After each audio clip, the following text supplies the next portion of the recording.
And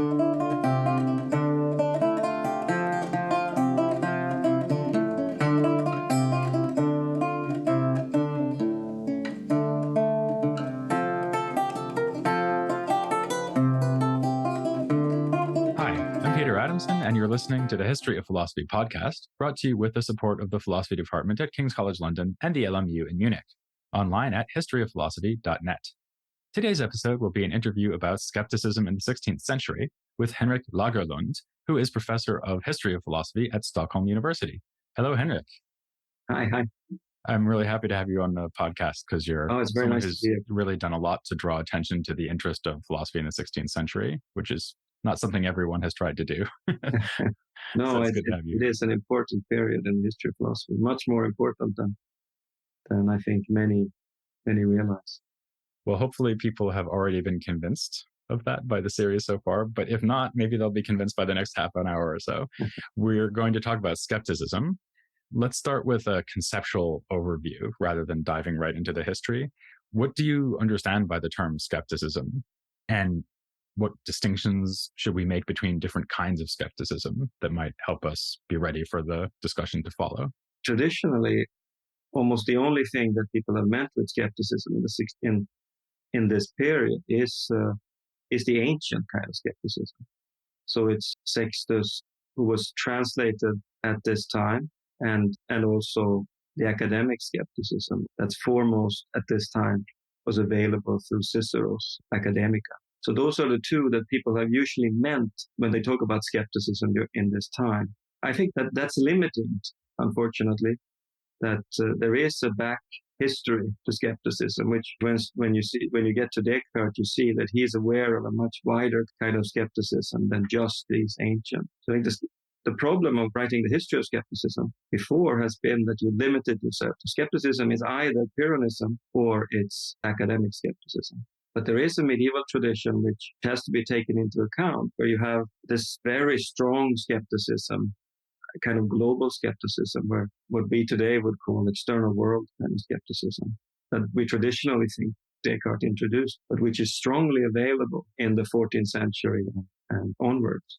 There are other more local discussions of skepticism in the scholastic tradition of, can we know substances? Can we know through representations? And so forth. And these were available and discussed throughout the medieval tradition. You can construe nominalism as a kind of skepticism where you're skeptical towards sort of entities like universals, the existence of these things. And you could see the ideas, I think in contemporary discussions, you often see religious skepticism towards the existence of God as that kind of skepticism. That was obviously less present in this period. But there's also skeptical arguments against logic, against inference, things like that. So there's a whole variety of discussions that I think one today would call skeptical, but foremost then having to do with doubt. We can doubt all kinds of things. Doubt the existence of God, doubt the existence of universals and so forth. So I think once one opens up this sort of the definition of skepticism to other things than just what Sextus said, or just what the academics said, or what Augustine said that the academics said, you see a much wider discussion in this time, which sets the context, I think, of 16th century in a much more interesting way than it has been before. I think that's a really important point, that you can be skeptical in a very local domain, or you can be skeptical in a very wide sense, like even a global skeptic. Like, you can say, I don't think that I know anything at all on any subject. That would be the most global form of skepticism, perhaps. But you can also say, I'm skeptical about your claim that dinner will be ready on time. Right. So that's not a philosophical skepticism. No, exactly. But you could be skeptical like only about religious claims, or, only about metaphysics or something. Something like what Wittgenstein said, you can be skeptical in ordinary discourse like that, but the kind of global skepticism doesn't make sense in that context. You mentioned these two forms of ancient skepticism, which are going to be important here because they were suddenly available, or available at least as never before in the time period we're looking at. And you mentioned academic skepticism and Pyrrhonism. Can you explain what you take to be the difference between these two forms of ancient skepticism and maybe then say how well the 16th century readers understood the difference between them? The two forms are obviously Pyrrhonism that we get at this time through Sextus Empiricus' outline of Pyrrhonism. So the 16th century is really the period where Sextus, probably at his most influential in the history of philosophy. He was a sort of minor figure, really, and not read basically up until this time. And then you have the other part is the academic skepticism, which at this time they know through Cicero's Academica. And Cicero's Academica was read throughout the Middle Ages, certain periods more than others, but it was available. So we can clearly see the influence of it through the Middle Ages all the way into the 16th century. And that's important because even though Sextus sort of pops up as now a new text that gets read in a much wider way than it ever was, Cicero is still there and being read at the same time, even more probably so than Sextus actually. So the big difference between these two is that the academic skepticism, as it came up and is presented in Cicero, is very much a kind of negative skepticism towards the possibility of empirical knowledge, or knowledge through the senses. It's really directed at the Stoics, their idea of how you can acquire these cataleptic impressions or infallible beliefs. While the difference between that view and Sextus, as Sextus presents the Pyrrhonian view, is that a Pyrrhonian doesn't hold beliefs, either positive or negative. The Pyrrhonist is meant not to have beliefs. And also that will lead the Pyrrhonist thing to this state of calm or ataraxia in Greek. That's an important difference because that aspect is not in the academic tradition. So this practical aspect of skepticism, that it leads to this state of calm. So that aspect is not present before the 16th century. It comes with Sextus into 16th century and early modern philosophy, that skepticism could have a goal. And one way to express the difference between these two schools might be to say, first of all, there's this thing about achieving calm by being in suspension of judgment. But also, I take it that if you said to Sextus, well, is empirical knowledge possible or not? He would say, I don't know. I suspend judgment about that. Exactly. Whereas the academic skeptics would say, no, it's not possible. So that's like a really clear difference between the schools, right? Yeah, definitely. Did these two forms of skepticism get taken up in a way that involved awareness of the difference between them, or were they transformed in any way by readers in the 16th century? The most important aspect here is that the way it's taken up, when Sextus is translated in 1562 and published, there's an introduction there of the concept of doubt. So that is very central because doubt doesn't really play a role in the way that the ancient Greek formulation of Pyrrhonism is presented by Sextus. So you have this idea that you can be at the loss of something, but you don't really doubt, because doubt is a difficult concept. Doubt presupposes that you know something to be able to doubt. And that is, of course, contrary to the core of Pyrrhonism. Can you explain that? Why would you need to know something in order to be in doubt? To be able to doubt that something is a prime, for example, you have to already know what a prime is. You mean a prime number? A prime number, yeah. But you can't be at a loss without presupposing that you claim anything to be true, really. And that's more of an accurate description of, I think, how Sextus describes the skeptic. The skeptics is at a loss. We can't say that this is right. We can't say that the other thing is right. So we suspend belief. We suspend judgment. So we're at a loss, but we don't doubt. The skeptic doesn't doubt. I think this concept was introduced into the discussion of skepticism by Augustine already. And then it became foremost as an interpretation then of academic skepticism. But then it becomes a long tradition of characterizing skepticism in terms of doubt that I think by the 16th century is basically taken for granted. So when the translators of Sextus is presented with this view, then they introduce the concept of doubt into the text, which I think is a strong interpretation. I think probably a wrong interpretation of the classical sort of Pyrrhonian position. When Montaigne and Charron and later thinkers read Sextus, they get this idea that it's a skepticism involving the concept of doubt, which then naturally also then dominates the early modern discussion of it. I want to get to Montaigne and Charron in just a second. But first, I had one other question with the historical context, namely, to what extent skepticism in this period is a response to what was going on politically, like the Reformation, the wars of religion, and so on. That is a complicated question. Of course, it has been, particularly in relation to how some interpreters read Montaigne, how some read Charron, that it is, they're using skepticism as a kind of defense of Catholicism. Or in this debate going on for Montaigne, it's primarily between Catholicism and Calvinism.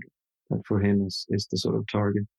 An aspect that is very much used here is the idea that's present in Sextus, that since the skeptic doesn't really hold any beliefs or sort of suspends belief, that means that the skeptic sort of still needs to live in a society, still needs to be there to be able to live. Yeah. So the skeptic then is supposed to follow the tradition. And that becomes an important aspect of the way a skeptic lives. The skeptic suspends beliefs, but still accepts laws, still accepts tradition, still accepts religion. And this kind of conservatism, or whatever it is in skepticism, gets used by thinkers like Montaigne to argue for holding on to beliefs and faith in this very difficult time that the 16th century is. So just as I might, as a skeptic, without having any beliefs about how digestion works, I still eat when I'm hungry because I just kind of follow my you follow this appearance, as they say. And in the same way, I stick with Catholicism because it's kind of there and it's holding society together, and I don't have to have some kind of dogmatic commitment to it. No, exactly. Skepticism doesn't imply sort of revolution and changing of society. I think that's actually really interesting that skepticism comes out, at least on this telling, skepticism comes out as being conservative rather than potentially revolutionary. Yeah. Because we might have assumed that being skeptical in the context of a very religious society would lead to something like atheism.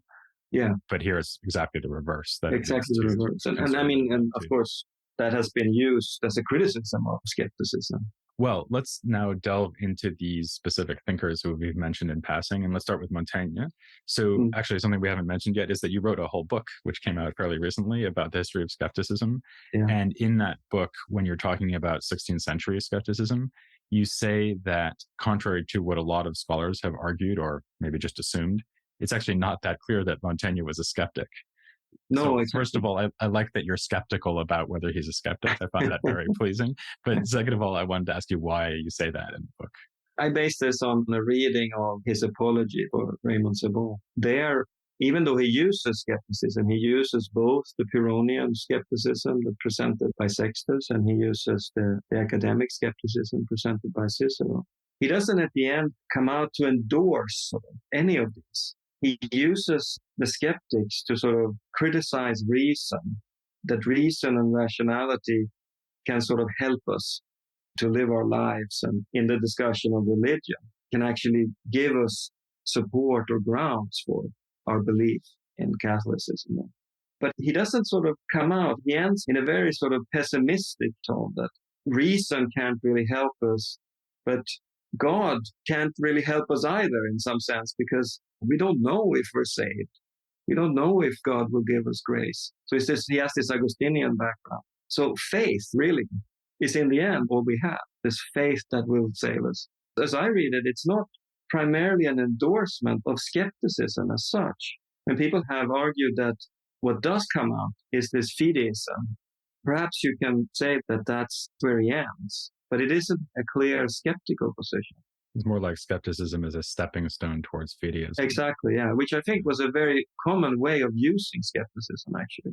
And do you think the same thing is true of Montaigne's friend Charron, who's often assessed as pretty much just having repeated ideas from Montaigne, whether or not that's fair? Yeah. At least when it comes to skepticism, is his stance pretty much the same, would you say?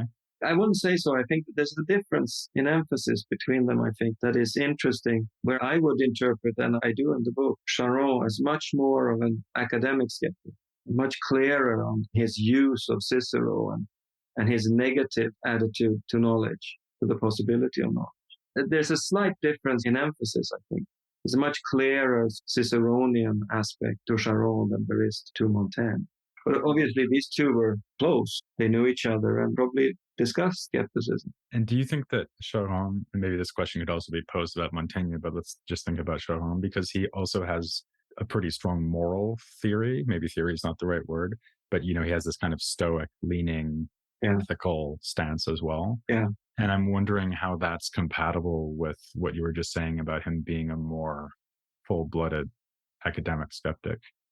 That's right. He has this idea that we follow nature, and nature gives this guide the way we should live, or this wisdom that he talks about. For him, it's also not that we can know that this is the right way to live.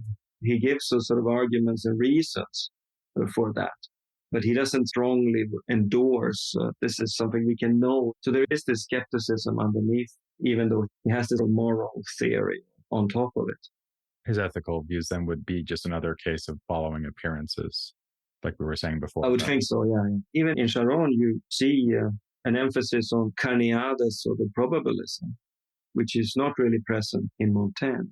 You can see how you can use carneades as a basis for following what is probable. In that sense, he's a clear academic skeptic. I should probably say, insofar as that name has come up before in the podcast, I guess I called him Carneades. Oh, Carneades, yeah. But we could perhaps suspend judgment about the right the right way to pronounce his name. Yeah. There's one other skeptic that I just covered in the previous episode who I wanted to ask you about, and this is Francisco Sanchez. Yeah. Who's from the Iberian Peninsula, but was also active in France. In Bordeaux as well. Yeah, absolutely. So there's this connection. So all three of them have some kind of association with. I have wondered whether there was something in the water in Bordeaux, or maybe the wine, actually. Maybe there is, maybe in the wine. Yeah. Listeners can write in to tell us whether Bordeaux makes them skeptical, the wines from that region. In his case, it seems like he's pretty clearly like a very aggressive skeptic, right? I mean, he literally writes a book called That Nothing Can Be Known. Yeah. But on the other hand, again, here, there may be a nuance, because at the end, he seems to be holding out the prospect of some kind of empirically based, if not knowledge, then at least way of forming better beliefs or something like that. Yeah. Reading his work, I actually wondered whether, although he's apparently a very aggressive skeptic, actually all he's doing is saying, well, if knowledge is what you scholastics say it is, then knowledge is unattainable. So we need something else, which is, of course, very different from being a real skeptic. Yeah. Do you think that that's right? I think basically that's where I land, although we can't really say much more, because this is really what he promises, that nothing can be known. And then he says that he will go on to develop a new method and a new, more positive view of scientific knowledge. I think we're forced to draw the conclusion that he's a skeptic, because that's all we have to base our assertions on. If we are to believe his own words, he wanted to do something more. He never did it. What we have today in That Nothing Can Be Known is a clear skeptical treatise. And a skeptical treatise that is aimed at an Aristotelian account of knowledge, which is not, of course, something that figures at all much in either Montaigne or in Charron. Yeah, he's more like someone like Lorenzo Valla. Yeah. Polemicizing against scholasticism. Exactly, yeah. Well, I was actually just wondering, does that mean that Sanchez actually isn't as new as people sometimes say he is? Because actually there is this kind of long-standing humanist project of tearing apart the foundations of scholasticism. In some sense, I think that's right, yeah. He isn't as novel as some people have claimed. I would agree to that. Because they're not only in the humanist tradition, even in the scholastic tradition, I mean, there's a long-standard concern about Aristotelian method and Aristotelian theories of theory of knowledge, that it is way too demanding and it's not possible to achieve. I mean, we have the Burdanian discussion from the 14th century, which continues all the way into the 16th century, which is very much problematizing and rethinking what the foundations of knowledge are in an Aristotelian context. Yeah. That's a great point, actually, that scholasticism had the seeds of its skepticism against scholasticism within itself. I mean, as you mentioned at the beginning, in 14th century scholasticism, we even have people wondering whether God is deceiving us about everything we believe about the external world, right? Exactly, yeah. Which leads us naturally on to one last person who we must mention, who is, of course, Descartes, the author of A Thought Experiment, where it's not God, but an evil demon who's deceiving you about everything you believe. And he's not too far away now. No. So looking ahead to him, To what extent do you think that we should see these figures we've been discussing now, like Sanchez, for example, as an important precursor or source for Descartes? Or to what extent do you think Descartes is really doing something fundamentally different? Traditionally, Descartes has been interpreted as someone who answers the challenge of the skepticism of the late 16th century, and his project then becomes kind of anti-skeptical project. I think most scholars have sort of moved away from that interpretation of Descartes. He wasn't really concerned with rejecting skepticism. His project was something else, something different. And then there's different ideas of what that project was. But I think it's clear that both Charron and Montaigne is a background to Descartes in the sense that he read them, obviously. I mean, he knew them.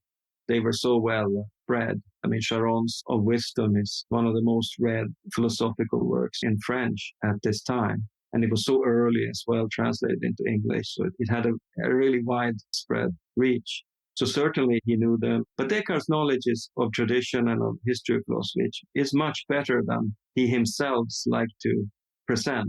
He was obviously educated at the foremost institute in Europe at the time. And he got a very solid background knowledge of scholasticism and other things at La Flèche. When he writes in the Meditations and also in the Discourse, he uses the skeptical arguments.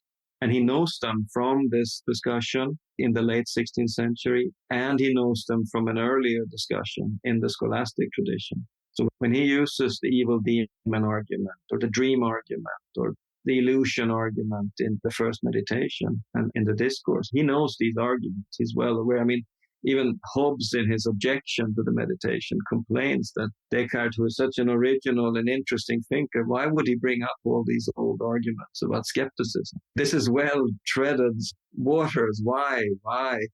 Hobbes was not fooled by the claims of originality. Yeah, exactly.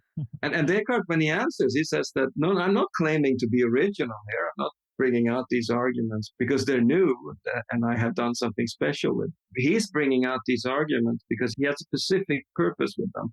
And that is to get rid of everything that we can get possibly from the senses or anywhere else. He wants to isolate ourselves into our minds. And once we've gotten rid of everything, he can ask the question, is there anything else? Is there now still something we can know? And that's when he finds the cogito. So for him, the skeptical arguments are means to a certain purpose. I think the way it's for Montaigne as well. So it's not skepticism so much for itself. It's skepticism as a tool or as a means to something else. So I think Descartes is very well aware of the skeptical discussion. I don't know whether he actually read Sextus, but he certainly read people that commented on Sextus. Okay, well, having just stepped into the 17th century with Descartes, people who are listening may start getting the impression that we're just about done talking about French philosophy in the 16th century, and that's true. Next time, we're going to be looking at someone who actually lived mostly in the 17th century, but who has to be discussed in this context, because this is someone who had a very close relationship to Montaigne. And I'm speaking of Marie de Gournay, who was actually the editor of his works and was very influenced in her own works, but also wrote other things that Montaigne probably wouldn't have written, like, for example, a defense of women as being equal to men. So that's what we're going to talk about next time. But for now, I will thank Henrik Lagerlund very much for coming on the podcast. And as I say, for all you've done to teach people about the history of skepticism and the history of philosophy in the 16th century. Thank you very much. My pleasure. And I'll invite listeners to join me next time as we turn to Marie de Gournay here on The History of Philosophy Without Any Gaps.